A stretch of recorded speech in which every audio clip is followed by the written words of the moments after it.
What's up, everybody? Alex Stivalletti with Detroit Speed here. You should. You think he'd get mad?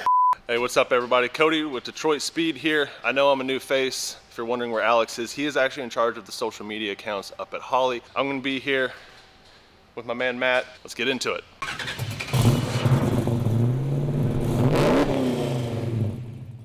All right, Matt. So let's talk about Simon's Chevelle. Yep. What's new? What's been updated in the past few months? So last everybody probably saw, Paul had finished up all the chassis work, just to touch back on it. We took the original chassis, sectioned in our 595 universal front subframe, and then we used some of our universal quadrillink parts out back. Last video we did, this thing was over on the chassis plate. Like I said, it just got finished up. Got the body moved over, put it on the lift, of course took it off the rotisserie. We had it sandblasted and did a little bit of patchwork on the rotisserie, but we got to the point all the frame mods were done, so we needed to get the two halves back together to move along with the build. And I've been posting up on Instagram the engine that's going in here. Can you tell us a little bit about that? Yeah, a lot of people probably just saw it. It's is it 560 something cubic inch big block? Yeah. The thing made over 700 at the crank, so it's gonna be pretty rowdy. Holly injection, 4L80 transmission. You know, we'll keep with like the factory horseshoe style shifter and stuff in the interior. You know, big block under the hood. This thing is it's gonna kind of be a kind of period correct build for us. You know, kind of similar to the black and gold 69 we did for Dave Tucker. So. Yeah, from what I understand, Simon's one that likes he likes power. Yeah. And he gets a little rowdy on the road, so we wanted to be able to give him something that he can definitely enjoy, something fun to drive. That's looking good. Yeah, so like I said, we used some of our universal parts, quadrillink parts from different kits, scratch built all this stuff. We actually sectioned the rear frame rail as well to get a little bit more rise out of the rails, and then also we obviously narrowed it, did our own tubs. You know, we bought a pair of reproduction tubs and then basically put two tubs together to get the width we wanted. Oh, nice. So the plan out back is going to be a 345 rear tire on a 20-inch wheel. That's a big tire. Yeah, you got tons of room in here. Forge line wheels? Yep, forge lines. Been back and forth on a couple of styles, so not 100% nailed down on it yet, but yeah, it'll be a forge line. All right, so let's move over to Chris's Daytona. What's new with the Daytona? A ton of stuff's been happening on this. Same thing, if you follow our social media accounts, you saw we got the front clip last week, so that's pretty cool. We'll look at that in a minute. But Mark's been busy on the back of the car. There's a lot of supporting mods kind of that have gone along with the integrated rear wing and some of the other work we're doing. So first obvious one, this is a fully scratch built aluminum bumper. The factory bumper, you know, It stuck out quite a bit. yeah, didn't it? yeah, they stick out quite a bit. They have a lot of real soft radiuses, and they're not real symmetrical. So, you know, depending on the build, some cars we will cut and tuck the factory bumper. This one, Mark he didn't feel that it was close enough to start with to justify the amount of time to put into it, so it was just easier to start from scratch. So, you know, basically sheet aluminum out of the rack, and then about a week into it, that's what he had. So, and then once he got beyond the bumper, you know, if people are familiar with Chargers, there's a bolt-on tail panel extension here. So he actually built these, tigged them to the body, so it's one less seam on the back of the car. That looks real good. And then of course too, it helps your transition into the bumper, and then obviously where it's been tucked on the side and everything like that. I like how he inserted the license plate in here. Yeah, yep, so that's the next good. thing. So again, similar shape to factory, but it's of course far more refined, and then scratch built what would be like the lower valance here, recessed the tag the rest of the way into it. It's a lot cleaner than it would have been in the factory back in the day. I like that. That's real good. And then another super obvious one here. If anybody has seen the renderings, we've changed the shape and size of the spoiler versus the factory. So it was pretty tall, pretty laid back. Ours will be lower and wider, the carbon piece. A little shorter and kind of more subtle, right? Yeah, it's going to be closer to roof line. So in doing that, obviously the original deck lid came all the way back to here. So what Mark did is we took 2 deck lids, and he basically cut one deck lid long and used it to hem the edge over.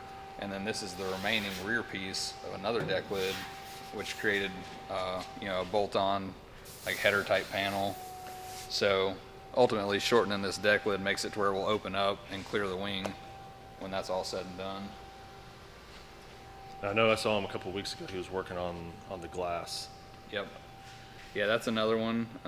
If people are familiar with these cars, you had the Chargers, which obviously have the window set forward, kind of like what you see here, or the Daytonas had a rear window plug, which basically came from this plane and smoothed out the whole back of the car. So what we did was basically a combination of the two. We pulled the window back and created a window bed, but we didn't bring it back as far as what the plug would have been because we liked this detail around the back of the car. So we did modify it. I think it came back probably 3 inches or so in the corners. So, just kind of blending styles of the different cars, but, keeps it unique. Still staying true to, where it was back in factory. Yeah, yeah. Kind of more of a modern representation. Because our initial plan was to do the Daytona window plug, but, the car it's not a Daytona restoration. It's pretty altered, so we didn't feel that was something that we should leave alone. So that's just kind of the spin on it. So should look good. All right, so this has been a cool one to watch. There's been a lot done to the K5 Blazer, so kind of walk us through that a little bit. So I think where we left off, we had most of the chassis mods done. If anybody hasn't been following along, we clipped it with an 05 to 15 Tacoma front end. Did that for quite a few reasons. Drivability, you get a rack. It's got great aftermarket support as far as suspension components. So I would say everyone's got stuff for Tacomas now. Yeah. So the owner wanted to build a pretty hardcore 4-wheel drive Blazer that was also capable of running down the highway.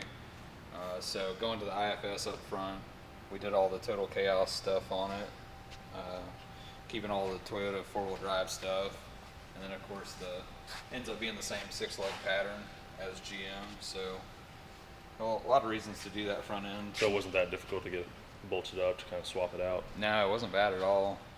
They had it clipped, swapped out in like 2 days. Oh, nice. And of course everything else is bolt on. So like I said, keeping the same bolt pattern, and then of course the track width, that was the main draw to this suspension initially, is the Toyota track width matches the K5 originally. So, and then of course LS3, 4L80, and then an NP 241 transfer case, I believe we did.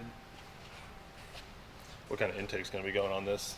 We're going to use one of the Holley intakes. Was it fabricated or like a... No, it looks like ram? we're probably going to do the mid-ram. Mid-ram? Yep. We'd kind of looked at doing potentially, the single plane EFI intake manifold, but we ended up doing Zach at Fiberforge that has been doing all of our composite parts. He does a composite hood for C10s and K5s. So that's actually in the works right now, and it will have 3D printed heat extractors and or intake vents. Oh, nice. So probably will be the mid-ram and then some type of offset intake to draw fresh air from one of those hood vents. All right, let's move on to the interior here because I want to look at this. So the center console is out of an F-150, correct? Yep. Yeah. So how difficult is that going to be to get modified to fit in here? Not too bad. We'll do a little bit of trimming on it to get it down tighter to the floor. Bruce actually raised the tunnel a little bit to clear the transfer case and not have a ton of driveline angle. Ultimately, this thing's only going to be lifted about 2 inches, so we wanted to keep the motor and transmission and everything kind of up in the truck. So, like I said, may cut it down. It's got side panels that go here, and then we will fabricate a little blister for the transfer case shifter once we install that. And this is getting the 12-inch Yep. Holley EFI. Yep, the Holley 12-inch Screen. Holley dash. Yep. So that'll be pretty cool, nice and sleek. This is just a glove compartment. Yeah. Right? Yep. So Just welded up there. yeah, a lot of people will sheet metal this flat. We wanted to keep some of this detail, so I like that. Yeah. this is the original glove box that came with the truck. Moved it over, welded up the hole and everything in it, put studs on the back. So it'll be nice and symmetrical. Dash will get flush mounted into it. And then beyond that, we'll end up doing doubled in, probably an Alpine. And then we will build a transition that comes down to the console and fills all this in. So give it a little bit more late model feel.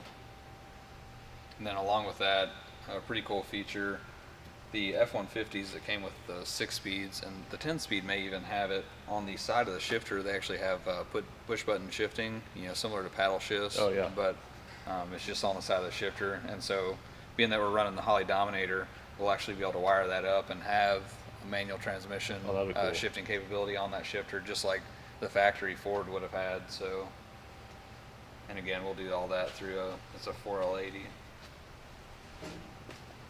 Another draw to using the console too was in doing the vintage air.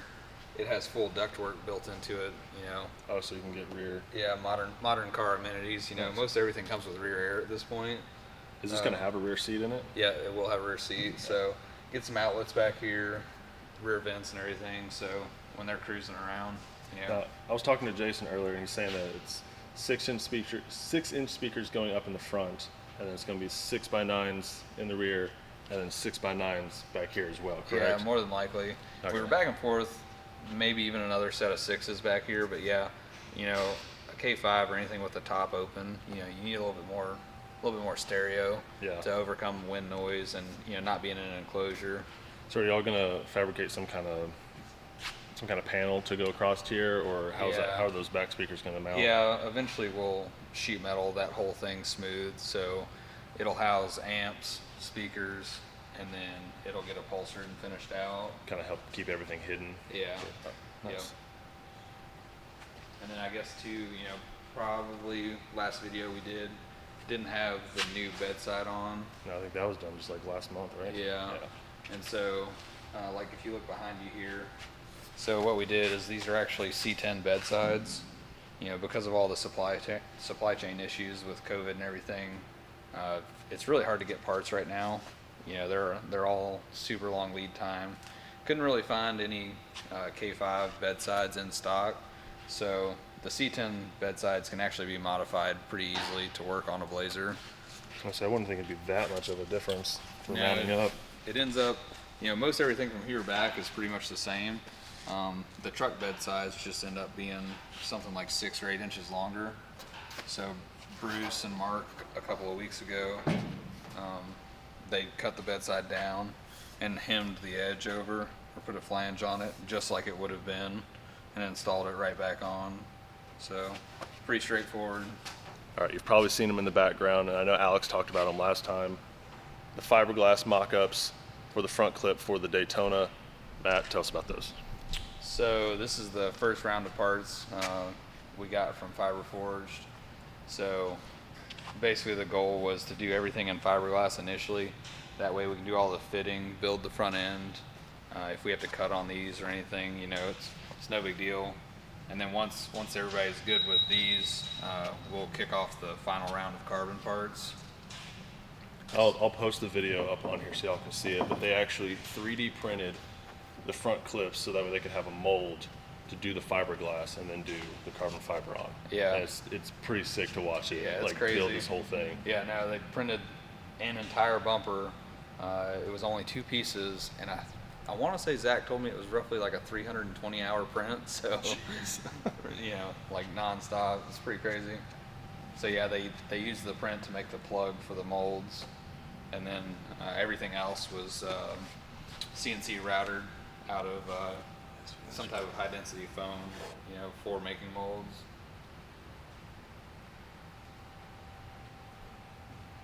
Yeah, super nice detail. The quality of these are extremely They look nice. incredible. You almost just mount these up and be good to go. Yeah, I mean, you really could. The carbon parts ultimately will be stronger. What's the weight difference going to be between fiberglass and the carbon ones? I think it's pretty comparable. Is it? Okay. Yeah, don't quote me on that, but I think it's right there. It's negligible, compared to like a stock 70 Charger front end. Right. Drastically lighter. And then of course the hood.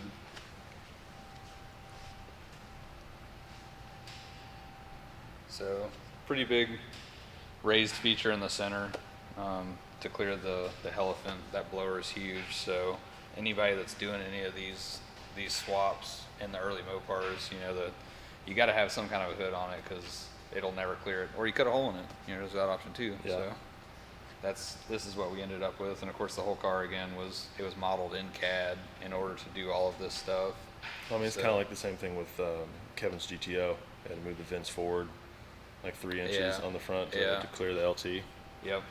Yeah. You got to have clearance for the newer stuff. Yeah, especially the blower. Any of the blower cars are always harder.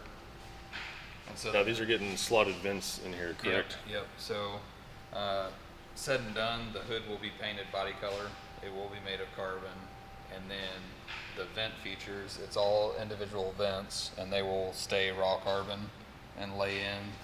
So it just creates a kind of a contrasting accent on the hood.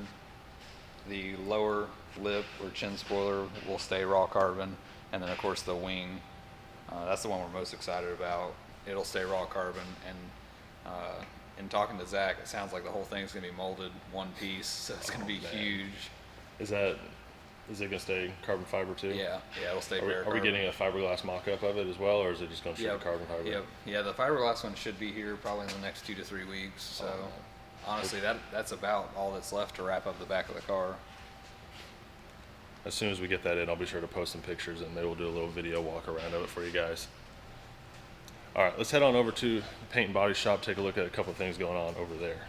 So I know y'all have seen all the videos and photos that I've been posting about Deb's Firebird, and this blue is phenomenal. It's a BMW color, correct? Tanzanite blue? Tanzanite, yep. Tanzanite. It's a pretty current color, but yeah, real dark blue metallic. It's got really, really fine metallic. In the shadow, the car was basically going to look black, and then you get it in the sun, and it really starts to pop. Yeah. So basically right now, everything got sprayed a couple of weeks ago, so we've got quite a bit of time. Austin's just wet sanding, polishing, all the tedious stuff that makes the paint job looks really good. Yeah, every time I walk in here to see what he's doing, it seems like he never moves. Yeah. He's always in the same spot, wet sanding. Yep. Anybody that does paint jobs like to this level, they understand that when it comes to sanding, he's spent a lot of time there. Yeah. So most of these parts are getting closed. He's got the doors sanded and polished, so they look pretty killer. The whole shell is totally done now. It's all sanded and polished. All right, so he's just working on the trunk now, right? Just getting all the bed liner in there. Yep. So it's gonna do in a little bit. Yeah, like I said, the whole shell is sanded and polished. We like to do, if we're gonna bed line a trunk, we do that very last, because what will happen is if you went ahead and did the bed liner first, like when we did the bottom of the car, when you're doing your wet sanding, all of that chalky water will get into the trunk, and it'll ruin the bed liner basically. Like you can never get it clean of that kind of stuff. So we always make sure to do this at the very end. He's masked it all off, seam sealed it and prepped it, so he'll come back from lunch today and spray the Raptor liner inside, and we'll just leave this one just kind of black as is. Some of the cars that look more original, we'll do the Raptor liner, and then we'll come back over it with the GM like spatter paint that was in the trunk originally. So you get that texture, but then kind of the original look. But this car, it's a little bit more modified. It's a little bit more like slicked up and modern. So we'll just leave it just straight black in the trunk. All right, so before we get out of here, we're going to touch on 2 cars in the shop. One is Chris's 1966 Mustang. Now it's like 99% ready to be shipped off to Chris. They're just doing some final detailing, final kind of tuning and things like that. They're taking it for a couple test drives yesterday and today, getting some miles put on the car, just doing a little bit of tuning. So I'll do another video to kind of update y'all on everything that is into this car, everything associated with this build. So stay tuned for that. Now the other car that's here in the shop, you've seen in the background, I know you've been asking questions about it, is Mo's Chevelle. So why is Mo's Chevelle back in here, Matt? It's just back for kind of some basic maintenance stuff, you know. Just kind of getting retuned and... Yeah, we'll mess with the calibrations a little bit. You know, kind of nitpicky items. We built the car, I think it got finished like 2014, 15-ish. So we're going to go ahead and put a fresh set of tires on it, stuff like that. So pretty short hit list. We're hoping to get that one wrapped up pretty quick and sent out, but... This is a killer car. I mean, it is pretty awesome. So definitely a favorite of a lot of people. LSX with a, is it 4-liter Whipple? Yeah, 4-liter Whipple. Yeah.